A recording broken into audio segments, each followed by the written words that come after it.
सुप्रभात छात्रों। आज हम इस काल के जो साहित्यकार है, युग प्रवर्तक साहित्यकार है, उसके बारे में हम चर्चा करेंगे। इसके पहले हमने आधुनिक काल की जो राजनीतिक और सामाजिक परिस्थितियां है उसके बारे में चर्चा की है। आज हम यानी इस काल के जो साहित्यकार है श्रेष्ठ युग प्रवर्तक साहित्यकार, इसके बारे में चर्चा करेंगे। भारतेंदु हरिश्चंद्र ये 4 हमें कवि या युग प्रवर्तक इस साल अध्ययन के लिए रखे हुए हैं। इसमें पहले है भारतेंदु जी। भारतेंदु का जन्म हम मानते हैं कि 1850 में उनका जन्म हो गया है। 9 सितंबर 1850 में इसका काशी के एक वैश्य परिवार में उनका जन्म हुआ है। इनके पिता का नाम गोकुल चंद्र उप गिरधर दास, तो माता का नाम पार्वती देवी था। तो यह भारतेंदु जो है, भारतेंदु हरिश्चंद्र आधुनिक हिंदी साहित्य में एक महत्वपूर्ण नाम है, क्योंकि भारतेंदु यह किसी व्यक्ति के नाम तक सीमित न रहकर एक युग के नाम से भी पहचाना जाता है। भारतेंदु यह एक नाम नहीं है, तो उस काल के साहित्य को यानी भारतेंदु कालीन साहित्य ऐसा नाम दे दिया गया है। अगर हम आधुनिक हिंदी साहित्य का द्वार किसे कहना चाहते हैं तो यह भारतेंदु युग है। आधुनिक हिंदी साहित्य का जो प्रवेश द्वार है वह भारतेंदु से पहचाना जाता है, या भारतेंदु इस काल के प्रवेश द्वार के रूप में कार्य उन्होंने कर दिया है। इस युग का नाम भारतेंदु के नाम इसलिए जोड़ा गया क्योंकि अपनी लेखनी के माध्यम से भारतेंदु ने इस युग का नेतृत्व किया। तो यानी युग के एक विशिष्ट युग को उसका नाम देना, तो इसके लिए तो बहुत कार्य करना पड़ता है। तो भारतेंदु जी ने अपनी लेखनी के द्वारा यानी इस युग का नेतृत्व किया। इसी कारण इन्हें इस युग के प्रणेता या आधुनिक गद्य साहित्य के प्रणेता या उसे इस युग के प्रवर्तक के नाम से पहचाना जाता है। तो इनका जन्म भी यानी 9 सितंबर 1950 में काशी के एक वैश्य परिवार में हुआ है, और उनके पिता जो है गोकुल चंद्र दास, तो माता का नाम पार्वती देवी था। भारतेंदु हरिश्चंद्र जी अमीन चंद्र के वंशज है, यानी अमीन चंद्र यानी जैसे पृथ्वीराज चौहान जो है तो उसके यानी माने जाते हैं, अमीन चंद्र के वंशज थे। इन्होंने हिंदी की शिक्षा पंडित ईश्वर दत्त से, उर्दू की मौलवी ताज अली से और अंग्रेजी की शिक्षा शिव प्रसाद सितारे हिंद से प्राप्त की। यानी उनकी आयु तो देखो 35 साल तक जीवित रहे, लेकिन एक काल का प्रतिनिधित्व उन्होंने अपनी लेखनी के द्वारा करने का प्रयत्न कर दिया और वे भी सफल हो चुके हैं। तो वे अमीन चंद के वंशज माने जाते हैं, और ये अमीन चंद के वंशज होते हुए उन्होंने यानी उनकी जो भाषा मातृभाषा है वह तो उन्होंने पहले परिवार से सीख ली, लेकिन इसके साथ साथ उन्होंने हिंदी की शिक्षा जो है पंडित ईश्वर दत्त से ली, उर्दू की शिक्षा मौलवी ताज अली से ले ली, और अंग्रेजी की शिक्षा जो है शिव प्रसाद सितारे से प्राप्त कर दी है। तो अन्य विविध भाषाओं पर उनका काफी प्रभाव दिखाई देता है, और जो सीखने की जो इच्छा होती है तो उसमें प्रखर दिखाई देती है। कुछ दिन वे क्वींस कॉलेज के छात्र भी रहे, किंतु पढ़ाई में मन न लगने के कारण घर पर ही रहकर उन्होंने अध्ययन किया।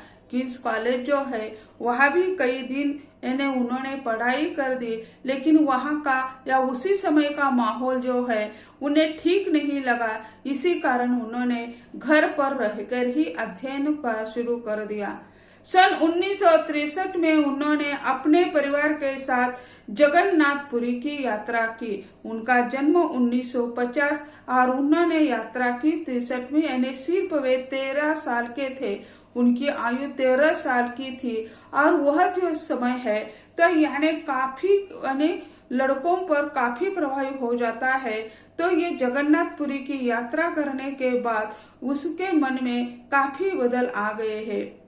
अपनी पत्नी मन्ना देवी से भारतेंदु जी की कुछ खींचे रहते थे।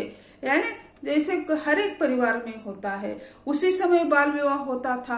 और बाल विवाह, बच्चे खेलते भागते हैं तो उसी समय उनका विवाह तय कर दिया है।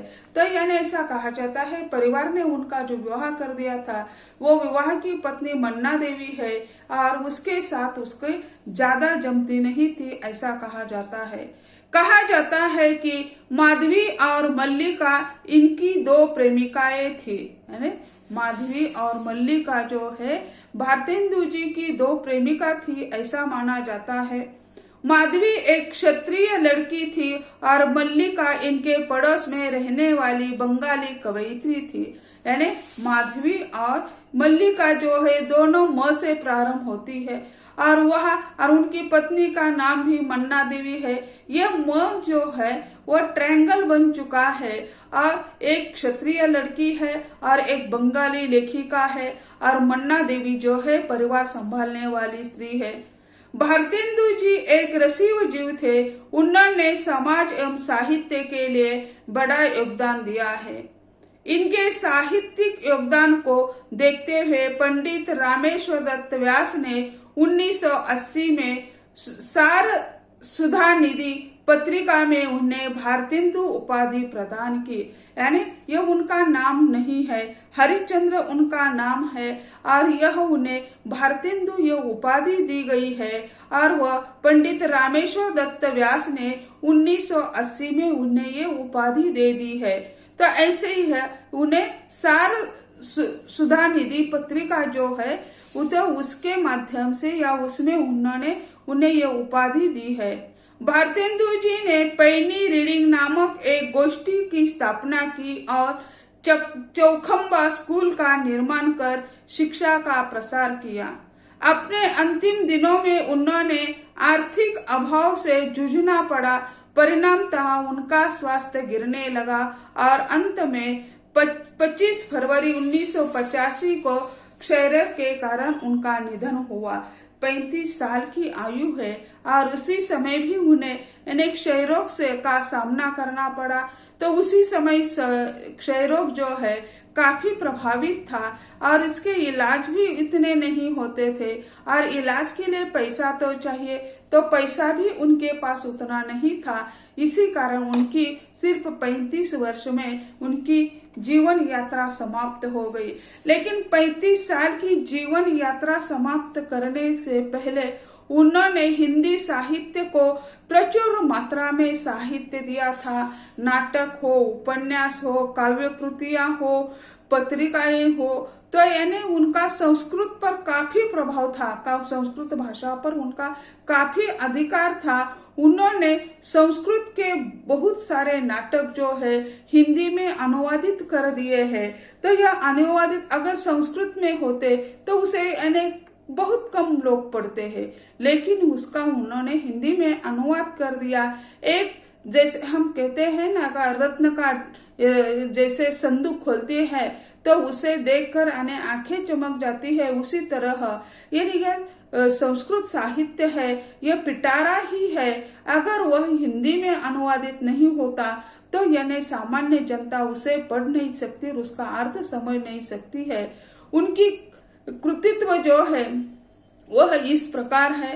काव्य जो है, काव्य कृतियां जो उन्होंने लिखी है वह है भक्त सर्वस्व, तन्मय लीला, दान लीला, प्रेम तरंग, प्रेम प्रलाप, रास संग्रह, प्रेम माधुरी, बंदर सभा, बकरी का विलाप, वर्षा विनोद आदि।